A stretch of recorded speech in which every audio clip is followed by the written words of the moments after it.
స్థానిక కసరత్తు 2 విడతల్లో ఎన్నికల నిర్వహణకు ప్రణాళిక, సామాగ్రి సేకరణ, వాటి పనితీరు, గ్రామాల వారీగా నివేదికలు ఇవ్వండి. డిపిఓలకు పంచాయతీరాజ్ శాఖ ఆదేశాలు. బీసీ రిజర్వేషన్లపై స్పష్టత రాగానే నోటిఫికేషన్లు.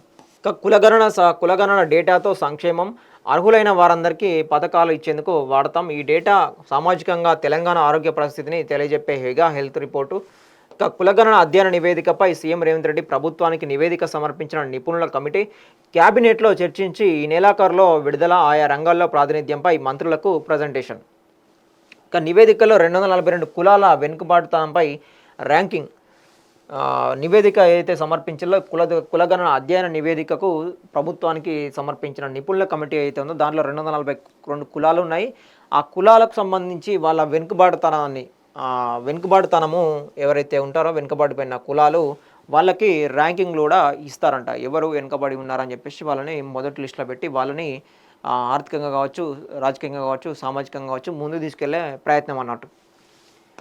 కులగణన వివరాలను అధ్యయనం చేసి స్వతంత్ర నిపుణుల కమిటీని ఇచ్చిన నివేదిక ఆధారంగా రాష్ట్రంలో అర్హులైన వారందరికీ సంక్షేమ పథకాలు అందేలా చర్యలు తీసుకుంటామని ముఖ్యమంత్రి రేవంత్ రెడ్డి ప్రకటించారు. ఇది కేవలం గణాంక సమాచారం కాదని, సామాజికంగా తెలంగాణ రాష్ట్ర ఆరోగ్య పరిస్థితిని తెలియజెప్పే మెగా హెల్త్ చెకప్ నివేదిక అని వ్యాఖ్యానించారు. తమ నాయకుడు రాహుల్ గాంధీ ఇచ్చిన మాట ప్రకారం రాష్ట్రంలో కులగణనను విజయవంతంగా నిర్వహించామని చెప్పారు. రాష్ట్రంలోని బలహీన వర్గాల అభ్యున్నతికి ఈ నివేదిక ఉపయోగపడుతుందన్నారు.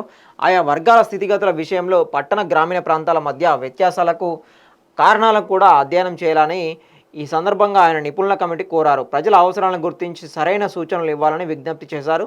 కులగణన గణాంకాలను అధ్యయనం చేయడానికి రాష్ట్ర ప్రభుత్వం నియమించిన స్వతంత్ర నిపుణుల కమిటీ ఇక్కడ సామాజికంగా, ఆర్థికంగా, అదేవిధంగా గణాంకాల సమాచారం తోటి ఎగ్జాక్ట్లీగా ఎవరైతే వెనుకబడి ఉన్నారో వాళ్లకు సంక్షేమ పథకాలు అందేలా చేస్తామో, ఎవరైతే పేదవాళ్ళు ఉంటారో సంక్షేమానికి అందని పేదవాళ్ళు ఎవరైతే ఉంటారో ఈ కులగణన ఆధారంగా వాళ్ళకి 100% న్యాయం జరుగుతుందని చెప్పేసి దానికోసమే ఈ కులగణన రాహుల్ గాంధీ ఇచ్చిన మాట ప్రకారమే, ఎన్నికల్లో ఇచ్చిన హామీ ప్రకారమే చేస్తున్నామని చెప్పేసి కూడా కులగణన కావచ్చు, గణాంకాలు కావచ్చు, లెక్కలు తీసి బీసీ రిజర్వేషన్లు కావచ్చు ఇవన్నీ చేసుకుంటూ పోతూ ఉన్నారు. శనివారం 300 పేజీల నివేదికను రాష్ట్ర ప్రభుత్వానికి సమర్పించింది. ఈ సందర్భంగా కమిటీ చైర్మన్ మాజీ న్యాయమూర్తి జస్టిస్ సుదర్శన్ రెడ్డి